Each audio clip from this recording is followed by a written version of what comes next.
atay, may gawain siya. So, isulat muna natin ha. May tatlong, actually, marami ang function niya, more than 500. Pero, isusulat lang natin dito yung mga major gawain ng atay.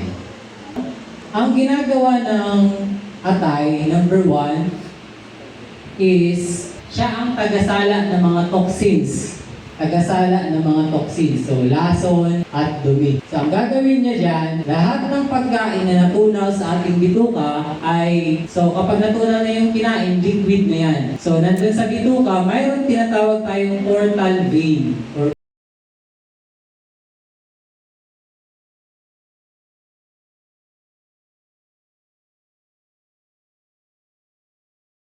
or ugat, padiretso sa bituka.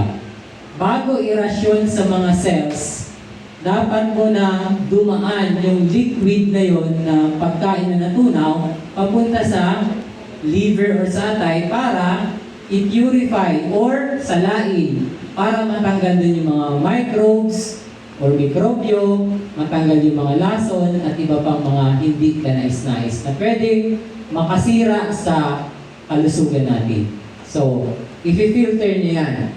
Pangalawa, yung amino acids. So, yung mga pagkain ng protina, pag natunaw na yun, syempre, i-breakdown yun ng katawan into amino acids. So, yung amino acids naman, ipagkukumpol-kumpol naman yun para ma-build into muscles or yung ating mga tissue o kaya yung mga laman. Ang laman yan ay mga protina.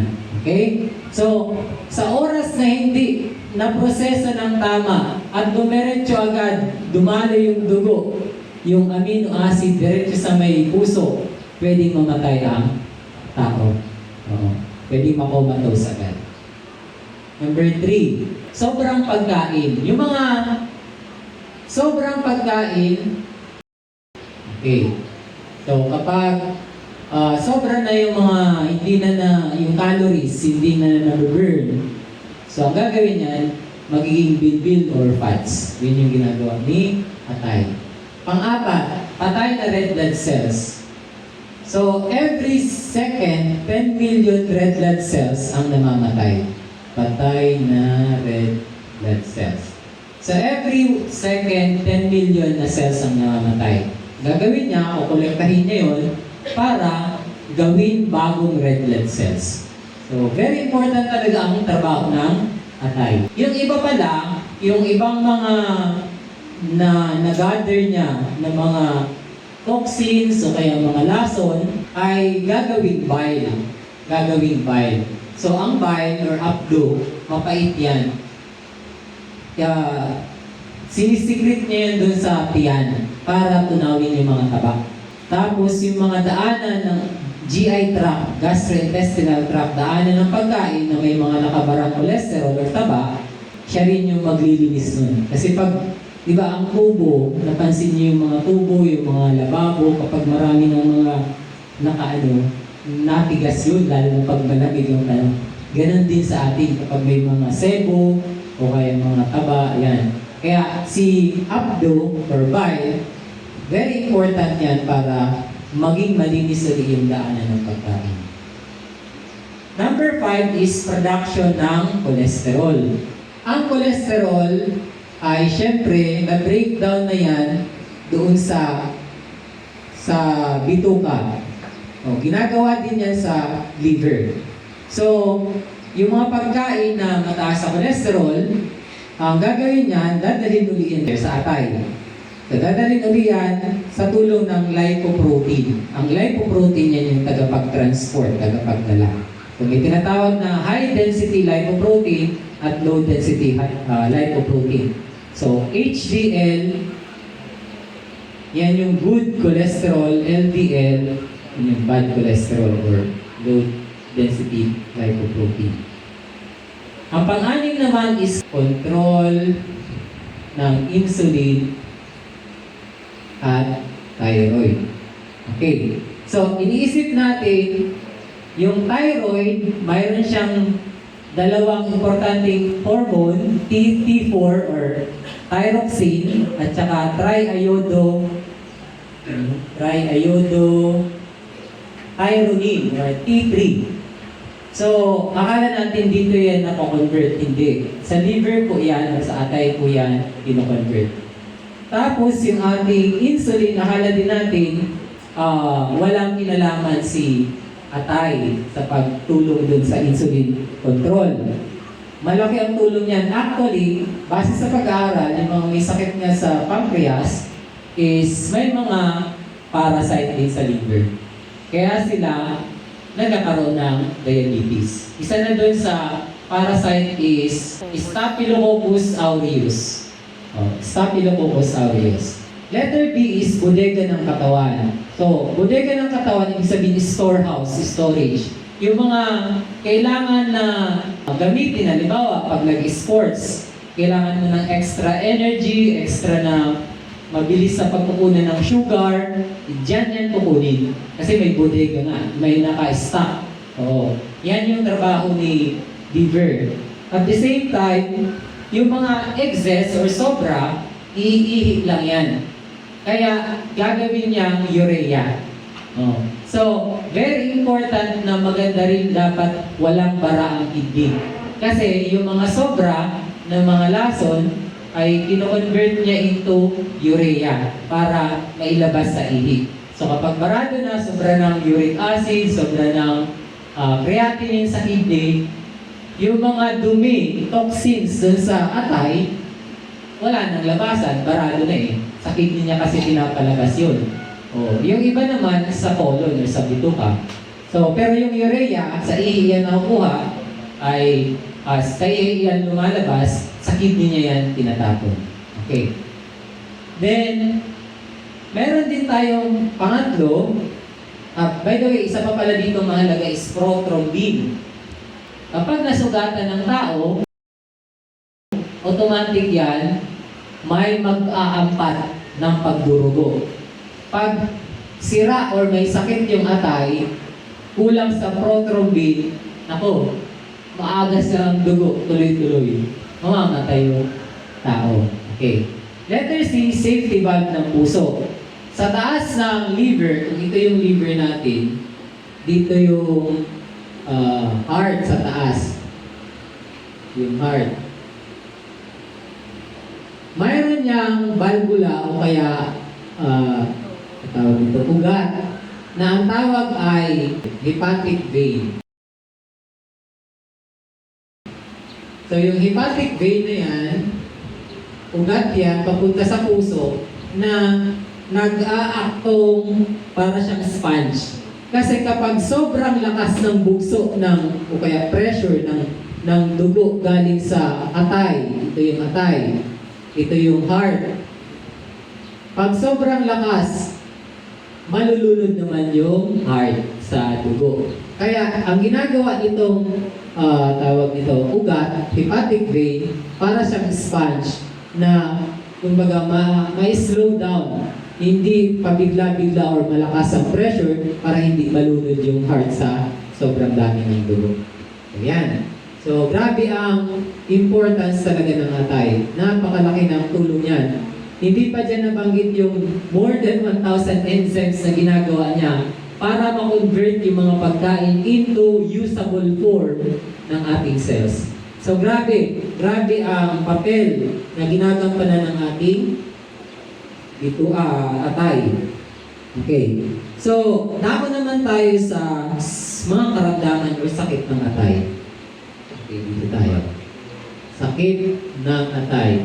May alam ba kayong mga sakit ng atay? Hepa, yun. Number 1. Hepatitis. So, pag sinabing itis, yan ay inflammation or pamamaga. Diverticulitis, ano ba? Arthritis, ano ba? Bronchitis, ibig sabihin yan, pamamaga, inflammation. So hepa means liver, inflammation. Namamaga. Ito ay dulot ng virus. So, mayroon tayong hepa A na ang dahilan ay virus din at kakulangan ng kalinisan. Yung hepa B, hepa C ay natatransmit yan because of yung hiringgilya, yung needle, yung mga sa vaccine o kaya sa acupuncture, ano ba, at saka STD, sexually transmitted disease. So yun yung Hep B, Hep C. Yung pangalawang sakit naman ay yung sa mga manginginom, cirrhosis. So, ang cirrhosis ay yung liver cells na dapat ay malambot, nagiging matigas, nagiging pilat. Pilat ba tawag? O yung scar. O, yun ang nangyayari dun sa mga liver cells. Kaya hindi na sila makafunction. So, para silang statwa na lang. O, yun ang dahilan dun ay yung mga alak, sobrang alak at saka mga lason. Ang pangatlo ay cancer. Okay. Cancer sa atay. Pero, hindi naman agad-agad nagsisimula actually ang cancer sa atay. Madalas, sa bituka, sa pancreas, sa gallbladder, at iba pang parte ng katawan. Nadadamay lang siya kasi, kagaya nung nabanggit kanina, dito sa bituka, mayroong tinatawag na portal vein. Portal vein. Ito ay diretso papunta dun sa atay. So, yung mga pagkain ng mga unhealthy, yung mga antibiotics, yung mga bacteria, virus, etc. Kapag may mga kasama na dito nagkaroon, let's say, ng may colon cancer. Kapag may colon cancer, yung cancer sa colon, automatic yan, mapupunta sa atay. So, kaya nadadamay si atay. Pero normally si atay hindi naman talaga pinagmulan masyado. Hindi siya yung pinagmumulan ng cancer. Pwedeng sa iba, nauuna madalas. Okay. So, dako tayo sa solusyon, gamot. Paano ba ang mga natural na paraan ng paggamot? So, una, natural na gamot. Natural na gamutan. Siyempre, una, iwasan ang overeating. Mahirapan kasi yung atay. Tapos, yung mga chemicals, iwasan din. Yung mga processed foods, junk foods, refined foods, mga pinainit na mantika, tapos yung saturated fats. Ang mga saturated fats, especially yan galing sa karne. Yan, dyan nahihirapan ang ating atay. Pati yung mga refined carbs or sugar or sweets, dyan po nahihirapan ang ating atay. Okay. So, next is drugs. Oo, yung mga synthetic drugs. Sinisira niyan actually yung microbiome, gut microbiome, yung accurate balance ng ating good and bad bacteria sa bituka. So, kapag nasira yan, hihina yung ating immune system. At syempre, mabibigatan din ang liver sa kanyang pagsasala sa trabaho niya. Okay, next is, okay, dito na tayo sa mga gagawin. Tamang pagkain. Okay, so yung mga pagkain, kung may sakit na, mas maganda kung 50% to 70 or 80% kung raw ang kakainin mo, mga salad, mga prutas or mga katas ng gulay at prutas, mas mabilis makaka-recover si atay. By the way, si atay,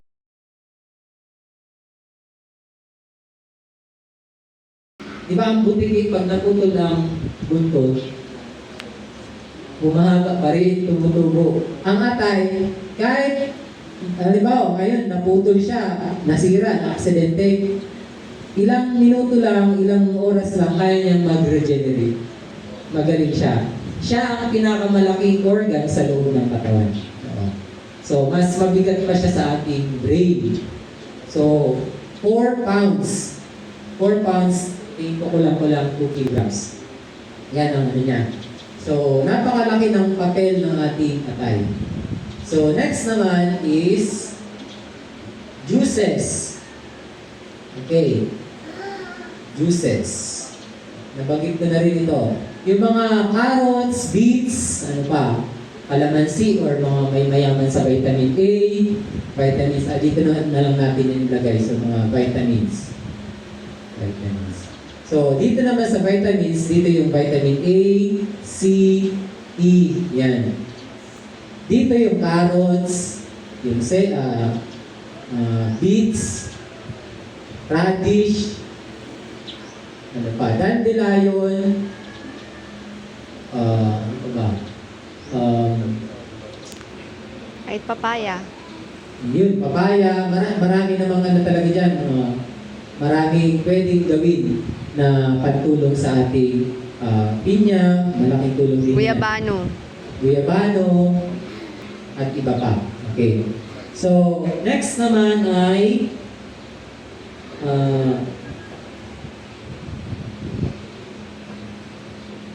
kailangan din pala ito ng lecithin.